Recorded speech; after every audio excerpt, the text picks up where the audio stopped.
Oh man. Oh. Ah.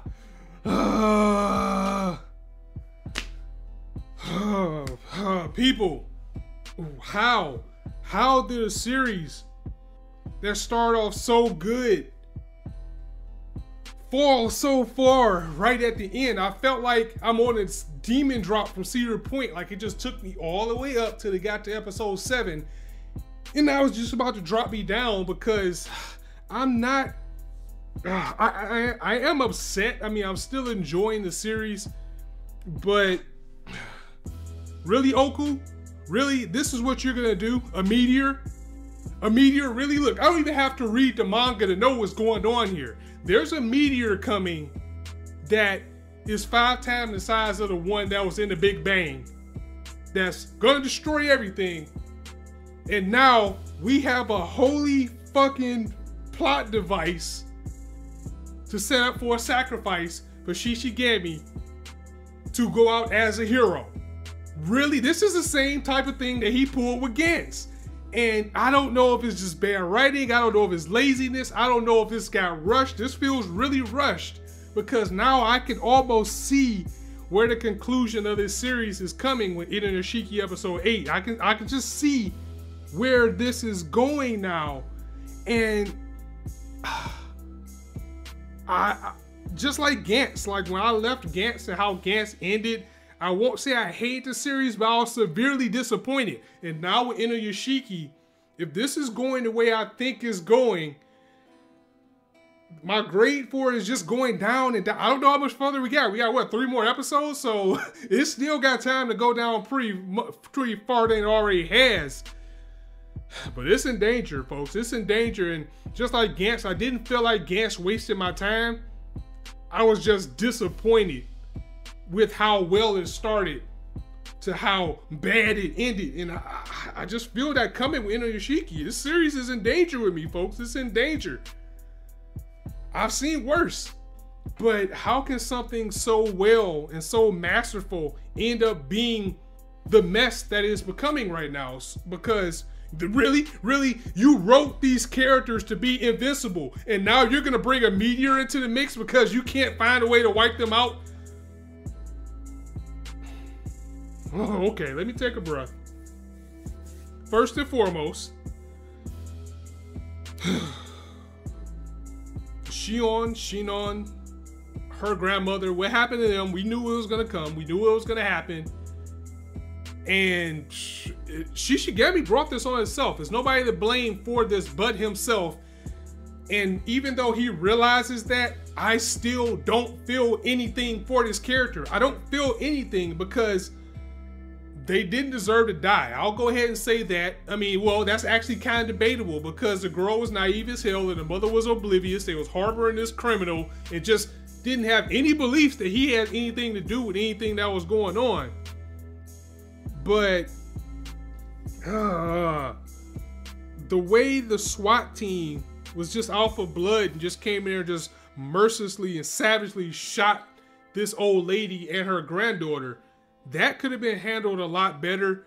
And the way that people were outside cheering for Shishigami's downfall, even with the casualties of these people that didn't deserve it for all intents and purposes, it's a plot device. It's a plot device to make me feel something for this monster that I don't want to, nor should I have to feel for. And this is really bringing me down with Inuyashiki, is that they're trying to redeem this character and put him in some type of light to wash away the sins that he done. And this meteor that's coming, I guarantee you they're using that to try to make him some type of unsung hero. And again, I have not read the manga, but I just got a feeling this is where it's going, because this mangaka Oku, he is notorious from Gantz from pulling this type of shit, and I am upset about it.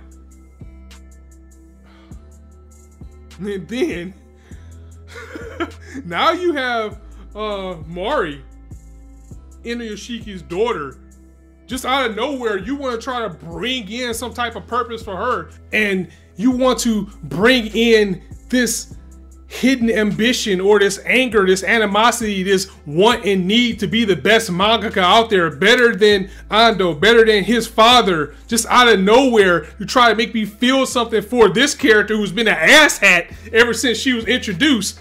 And I don't feel anything. It's like the characters that they're focusing on is the characters that I don't care about. Just give me Inuyashiki, give me the dog, and give me Shishigami, and give me a battle, and I am fine. Anybody that you're trying to bring in this late in the series is a lost cause, because who's going to care? No one matters because everybody's assholes in this series. And with Shishigami now on the rise to take out the Japanese government, which rightfully so. I mean, we knew it was going to go this direction because after all, he is an indestructible robot. We knew he was going to go on a rampage, but somehow it's like when I watched this same type of scene with Sato and Ajin, it came off more badass than this kid, maybe because Ajin's more badass than him. But the fact that he has declared war on the not only the task force, but all of the special forces, you're going to try to bring in, this guy's going to try to sacrifice himself. I know it's where it's going. Again, I've not read the manga. I just know where this is going, and I don't like it. And I just don't like how they're just pulling things out of nowhere, especially with Mari now. And it was interesting that she actually saw what Inuyashiki can do. She was following Ando and her father, and she saw him heal someone, and she put two and two together that he's the person that's going around saving people. Or perhaps it could even still be maybe the article that she was seeing got mixed up with the one that Shishigami had, because I think he was making a bigger impact. I mean, it was kind of like a whisper of it going on with Inuyashiki, but with with Shishigami, it was coming up more often. But she did see her father transform and fly away. And when she had to sit down with her mom to say, you know, I want to be a manga artist, he actually agreed with her and said, you know what, if she gets through high school, then I will support her dream 100%. So now she wants to have some appreciation for her father because he's actually doing something that she wants.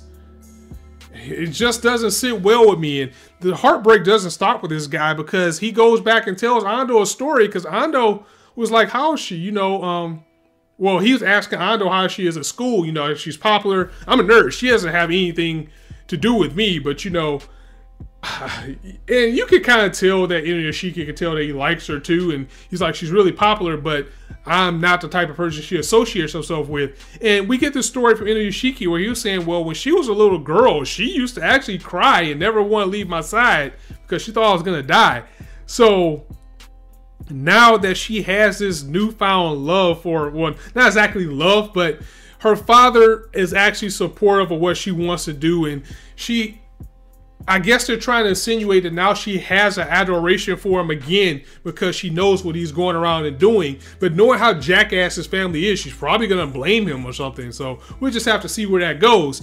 But again, it just gave me just something I didn't care about. We absolutely didn't need to see this at all. And once again, Inuyashiki also kind of squandered a character they could have pushed on a little bit longer. Just like how we had with the Yakuza dude. He could have very well been like a central nemesis for this series, or at least could have got a full arc for Inuyashiki to go against and level up a little bit.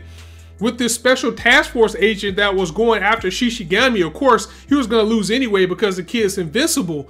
But it seemed like he would have been an interesting character enough to at least try to take down Shishigami instead of Shishigami just taking the initiative, going to the office and taking care of them and wetting them all first. It would have been nice to actually see him on a run for a little bit. Maybe, I mean, hell, this series doesn't hold any punches for pulling shit out their ass. They could have very well had some stuff that could have stopped these guys, because at this point, I don't think we're ever going to get to what happened with the aliens. So it wouldn't have surprised me if he had some type of weapon.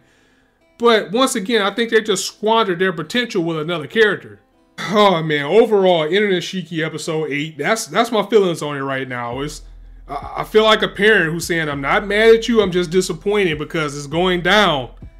And I just hope it doesn't fall completely flat and make me do a 360 on how I feel about this series. But let me know what you thought of this episode in the comments below, and I'm going to go ahead and get up out of here because I just kicked the shit out of my pillow out of rage. And luckily, it was just a pillow. So if you like the video, go ahead and drop it a like. And if you want to hear more, go ahead and hit that subscribe button. As there's not shortage of content you indulge on his channel. As I always say, you guys can be anywhere on YouTube right now, but you chose to listen to me. I really appreciate that. So thanks for stopping by. On that note, it's your boy Scott signing out. See you soon.